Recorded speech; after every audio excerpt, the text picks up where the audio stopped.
Assalamualaikum dear student. Welcome to online classes from High Star and North City Public Secondary School. I am teaching you chemistry class 9. Today is lecture 18. Previous lecture में chapter 4 start किया था. Classification पढ़ी थी हमने different डॉबरनियर, Newland, लॉथरमेयर और मैंडली. इन सबके statement देखे थे. लॉथरमेयर में हमने central atom of each set of tried के बारे में पढ़ा था. मतलब दो एलिमेंट का अरिथमेटिक मीन मालूम करेंगे तो तीसरे एलिमेंट का एटॉमिक मास मालूम होगा हमें. और न्यूलैंड क्लासिफिकेशन में हमने ऑक्टेव ऑफ म्यूजिक मतलब पहले एलिमेंट की प्रॉपर्टी आठवें एलिमेंट की प्रॉपर्टी से सेम होगी. और उसके बाद लॉथरमेयर पढ़ा था हमने. लॉथरमेयर में हमने जो है अल्काली मेटल्स की देखे थे. हाईली रिएक्टिव अल्काली मेटल को जो है वो ऑक्यूपाई किया था पिक पे, मतलब पिक पे रखा गया था और उसकी ये सिमिलर प्रॉपर्टीज देखी गई थी. इसी तरीके से मैंडली में जो है the physical and chemical properties of element are periodic function of their atomic wait.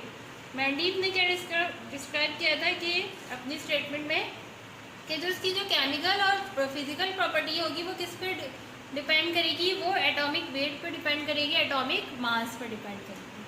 उसने अपने लॉ को, अपनी क्लासिफिकेशन को डिस्कवर करने के लिए बहुत सारे एडवांटेज भी बताए, फीचर्स बताए और डिसएडवांटेज बताए. ठीक है, इसमें उसने क्या क्या बताया है कि उसने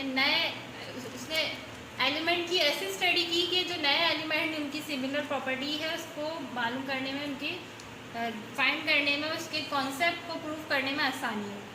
नए प्रिडिक्शन ऑफ न्यू एलिमेंट, नए एलिमेंट की प्रोडक्शन को पॉसिबल बनाया. और फिजिकल और केमिकल प्रॉपर्टीज़ में उसने प्रिडिक्ट किए थे ए का बोरॉन, ए का एल्यूमिनियम और ए का सिलिकॉन. इसके बाद उसने एडवांटेज बताए थे कि यही एडवांटेज है कि उसने स्टडी की सोडियम की. उसने सोडियम की स्टडी की तो उसको नए जो इसकी अल्कली मेटल की जो एलिमेंट है उसको प्रिडिक्ट करने में आसानी हुई और उसका ये कॉन्सेप्ट क्या हो गया, ये फोर्सफुल हो गया, ताकतवर प्रूफ हुआ. अब देखें, अब इसमें जो है हम डिसएडवांटेज पढ़ेंगे. इसी तरीके से देखिए, prediction of new element was made possible. उसने इस पेशेंट गोई को जो नया एलिमेंट है उसको पॉसिबल बनाया.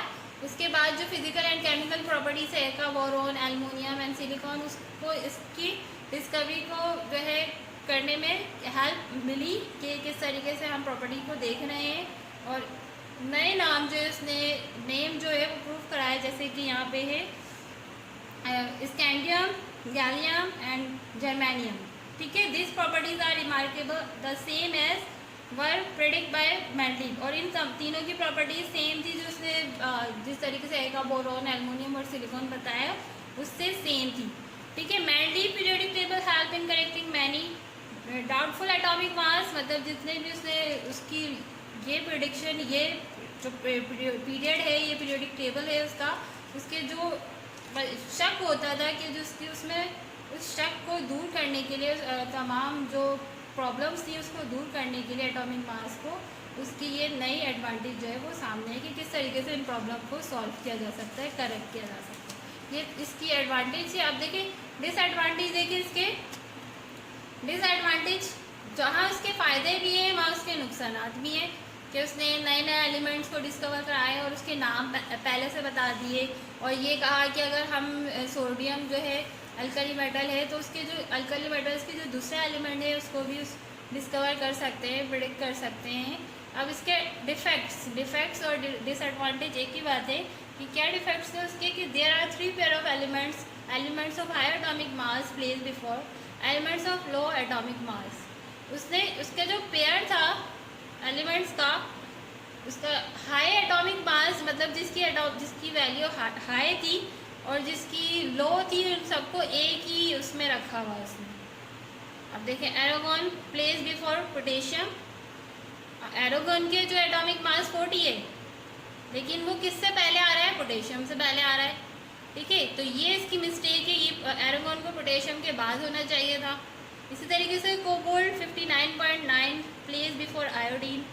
इसी तरीके से जो है आयोडीन से पहले आ गया. ये तमाम प्रॉपर्टीज़ जो है इसको देखना है इसको किस तरीके से इसके डिफेक्ट जो है उसके डिसएडवांटेज सामने आया और उसका ये लॉ, इसका जो क्लासिफिकेशन थी आगे जाके क्यों फेल हो गई, इसी वजह से फेल हो गई कि उसमें कितने डिफेक्ट्स उसके लॉ में सामने आए। No place for isotopes elements, मतलब कि कोई जगह नहीं छोड़ी, जो हम जहाँ अनासिर होते हैं, हम जहाँ एलिमेंट्स होते हैं उनके लिए उसने कोई जगह नहीं छोड़ी। This similar element place in same group in alkali metals, और जो एक मतलब डिससिमिलर एक दूसरे से मिलते नहीं थे एलिमेंट, उसको एक ही ग्रुप में रख दिया। Lithium, sodium, potassium, rubidium, caesium, francium was place with coordinate metal, और उसने जो है उसी के साथ प्लेस कर दिया। सिमिलर कोऑर्डिनेट मेटल्स के साथ प्लेस कर दिया। सिमिलर एलिमेंट्स प्लेस इन, देखिए डिसएडवांटेज पे क्या किया उसने कि जो प्लेस कर दिया एरागोन को, एरागोन का जो है एटॉमिक मास 40 है लेकिन पोटेशियम से पहले आ गया है। इसी तरीके से कोबाल्ट का 59.9 है, वो क्या हो गया है, निकल से पहले आ गया। मतलब जिसका एटॉमिक मास ज़्यादा है उसको पहले कर दिया और जिसका काम है उसको बाद में कर दिया, ठीक है। और आइसोटॉप्स के लिए कोई जगह नहीं छोड़ी आइसोटॉप्स ऑफ एलिमेंट्स के, और जो डिससिमिलर एलिमेंट्स हैं उनको जो है एक ही ग्रुप में प्लेस कर दिया, और similar elements place in different group, और जिनकी प्रॉपर्टीज सेम थी उनको अलग अलग ग्रुप में रख दिया। बैरियम एंड लीड रिजेंबल्स एक जैसे हैं उनकी प्रॉपर्टीज, बट उनको क्या कर दिया, they are place in separate group, उनको अलग अलग ग्रुप में रख दिया। It fail to give the idea of atomic structure, उनका ये आइडिया भी फेल हो गया जिसमें इन्होंने दिया था एटॉमिक स्ट्रक्चर का आइडिया, वो आइडिया भी उनका फेल हो गया। तो ये इसके इनके क्या थे डिसएडवांटेज थे। किसके बारे में पढ़ा है हमने, मेंडलीव के बारे में पढ़ा है। अब हम न्यू लॉ पढ़ेंगे, हमारा न्यू लॉ है मॉडर्न पीरियोडिक लॉ। और आजकल जो चल रहा है वो क्या चल रहा है, पीरियोडिक टेबल ही चल रहा है, मॉडर्न पीरियोडिक टेबल। क्योंकि मैंने जैसे स्टार्ट में बताया था कि एटॉमिक मास, ये देखें आपको सामने जो पीरियोडिक टेबल नज़र आ रहा है ये मॉडर्न पीरियोडिक टेबल है जो एटॉमिक नंबर के उस पर बेस करता है। और जो मेंडलीव का था वो था एटॉमिक वेट या एटॉमिक मास के ऊपर, लेकिन जो मॉडर्न पीरियोडिक टेबल है वो हमारा एटॉमिक नंबर पे, जैसे यहाँ पे नंबर 1 हाइड्रोजन है तो उसका एटॉमिक नंबर 1 है, हीलियम है तो 2 है, लिथियम है तो 3 है, इसी तरीके से ये एंड सो फोर्थ चलता जा रहा है। इसमें अब देखिए मॉडर्न पीरियोडिक टेबल में the physical and chemical properties of all elements are periodic function of their atomic number. ये जो मॉडर्न पीरियोडिक टेबल है, जो अभी जो नया टेबल जो अब चल रहा है वो किसकी बेस पे है, वो एटॉमिक नंबर की। और जो इससे पहले हमने पढ़ा है मेंडलीव, वो किस पे बेस करता है, एटॉमिक वेट पे करता है। लेकिन मॉडर्न पीरियोडिक टेबल किस पे करता है, एटॉमिक नंबर पे, कि the chemical physical and chemical properties of all elements are periodic function of their atomic number. कि उसकी जो फिजिकल और केमिकल प्रॉपर्टी है किसी भी एलिमेंट की वो किस पे बेस कर रही है, एटॉमिक नंबर पे कर रही है। पीरियड्स क्या होते हैं, the element within a period have this similar properties from left to right. देखिए यहाँ पे आपको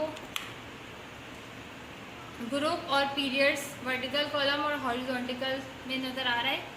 हाइड्रोजन और हीलियम, ये हमारा जो हॉरिजॉन्टल है ये हमारा क्या है, पीरियड कहलाता है, ठीक है। हॉरिजॉन्टल रो हमारे पीरियड्स कहलाते हैं और वर्टिकल कॉलम हमारे ग्रुप्स कहलाते हैं। हाइड्रोजन और हीलियम हमारा पहला पीरियड है, ठीक है। इसके बाद देखें the element within similar properties left to right, left से राइट तक दोनों की प्रॉपर्टीज सिमिलर होगी तो वो क्या है, हमारा पीरियड कहलाएगा, ठीक है। और उसके बाद है कि change from metallic to non metallic, और ये चेंज हो जाता है कि मेटालिक से नॉन मेटालिक की तरफ आ जाता है। All period except first start an alkali metal with 1 electron in their valence shell and end up with 0 group. और ये स्टार्ट कैसे होता है, जिसका पहला इलेक्ट्रॉन होता है 1 इलेक्ट्रॉन होता है वो हमारा अल्कली मेटल कहलाते हैं, और एंड अप किस पे होता है, ये 0 ग्रुप पे एंड होता है with valence shells having 8 electron, और जिसके इलेक्ट्रॉन कितने होते हैं, 8 होते हैं, ठीक है। देखिए फर्स्ट पीरियड हम पढ़ रहे हैं, first period it contain only 2 elements. देखिए प्रीवियस आपको एटॉमिक पीरियोडिक टेबल नज़र आ रहा है जिसमें आपका हाइड्रोजन और हीलियम, ठीक है। यह हमारे क्या है, हॉरिजॉन्टल रॉस है, ये हॉरिजॉन्टल रोज हमारी क्या कहलाती हैं, पीरियड्स कहलाती हैं, और ये वर्टिकल कॉलम हमारे क्या कहलाती है, ग्रुप। तो पहले पीरियड में हमारा हाइड्रोजन और हीलियम, ठीक है। First it contain only 2 elements, hydrogen and helium. This period signifies the completion of के शेल। के शेल फिर देखें चैप्टर 3 में मैंने आपको शेल्स के बारे में भी पढ़ाया हुआ है। तो ये दोनों एलिमेंट्स कौन से शेल में फिल होंगे, के शेल में, फर्स्ट ऑर्बिट में, ठीक है। फर्स्ट शेल हमारा जो है के शेल कहलाता है। It is the shortest period with 2 elements. तो ये सबसे छोटा एलिमेंट है, जिस शॉर्टेस्ट पीरियड है जिसमें कितने एलिमेंट हैं, 2 एलिमेंट्स है, ठीक है। फर्स्ट पीरियड समझ में आ गया आप लोगों को। अब सेकंड पढ़ेंगे। सेकंड और थर्ड जो है वो हमारा शॉर्ट पीरियड कहलाता है। Each of this period contain 8 elements. दोनों पीरियड में कितने एलिमेंट्स हैं, 8 एलिमेंट हैं, ठीक है। और जो फिल अप होता है कौन कौन से शेल में, एल शेल में और एम शेल में, ठीक है। Second period start with lithium and end up with neon. अब देखिए यहाँ पे मैं आपको पीरियोडिक टेबल बताऊंगी। पीरियोडिक टेबल में आपको देखिए सेकंड पीरियड में कितने एलिमेंट है, 1 2 3 4 5 6 7 8। सेकंड में भी 8 है, और देखिए थर्ड में भी 1 2 3 4 5 6 7 8। Each period has 8 elements. मतलब कि दोनों पीरियड्स में कितने एलिमेंट हैं, 8 एलिमेंट है। और ये कौन सा पीरियड कहलाता है, ये शॉर्ट पीरियड कहलाता है। और इससे पहले वाला जो फर्स्ट पीरियड था वो हमारा कौन सा पीरियड कहलाता है, शॉर्टेस्ट पीरियड, क्योंकि इसमें सिर्फ 2 एलिमेंट्स होते हैं और इन दोनों में 8 एलिमेंट्स होते हैं। तो ये शॉर्टेस्ट पीरियड कहलाता है, ठीक है। अब देखिए थर्ड पढ़ेंगे। सेकंड और थर्ड पढ़ लिया, अब हम फोर्थ एंड फिफ्थ पढ़ेंगे, ठीक है। फोर्थ और फिफ्थ जो है वो कौन सा पीरियड है, हमारा लॉन्ग पीरियड है। It contains 18 elements. और इसमें कितने एलिमेंट्स होते हैं, 18 एलिमेंट्स होते हैं। In this period the electrons fill m n shell. Fourth period कौन कौन से शेल में, के एल एम एन तक फिल होगा। और जो है ये फोर्थ पीरियड तक स्टार्ट होगा, और ये पोटेशियम से और एंड होगा के आर। इसी तरीके से देखिए आप पीरियोडिक टेबल में मैं आपको दोबारा से बता देती हूँ। 18 एलिमेंट्स किस तरीके से आ रहे हैं, यहाँ देखें काउंट करें, 1 2 3 4 5 6 7 8 9 10 11 12 13 14 15 16 17 18, ठीक है। तो यहाँ पे ये फोर्थ और ये फिफ्थ, ये हमारा दोनों जो है ये लॉन्ग पीरियड है। और कितने एलिमेंट्स इसमें कंटेन है, 18, ठीक है। तो ये हमारा कौन सा पीरियड है, लॉन्ग पीरियड है, ठीक है। अब नेक्स्ट क्लास में मैं आपको आगे पीरियड्स के बारे में बताऊंगी, जो हमारे रह गए लॉन्गेस्ट पीरियड और इनकम्प्लीट पीरियड। तो आपका जो आज का होमवर्क है, आपको मॉडर्न पीरियोडिक टेबल की स्टेटमेंट याद करनी है, और ये तमाम जो पीरियड्स हैं इसको अच्छे से पढ़ें कि पीरियड्स की डेफिनेशन, और first period, second, third, fourth, fifth, ये तमाम पीरियड्स देखें, इनके एलिमेंट्स के नाम याद करें, ठीक है। ये आपका होमवर्क है, और ये होमवर्क अपना सबमिट कराइए फ्राइडे और सैटरडे स्कूल में। और इस लेक्चर को बार बार देखें और बुक को फॉलो करें, बुक को रीड करें अच्छे से, और इन तमाम टॉपिक को अच्छे से पढ़ें। नेक्स्ट लेक्चर के लिए अल्लाह हाफिज़, अपना ख्याल रखें।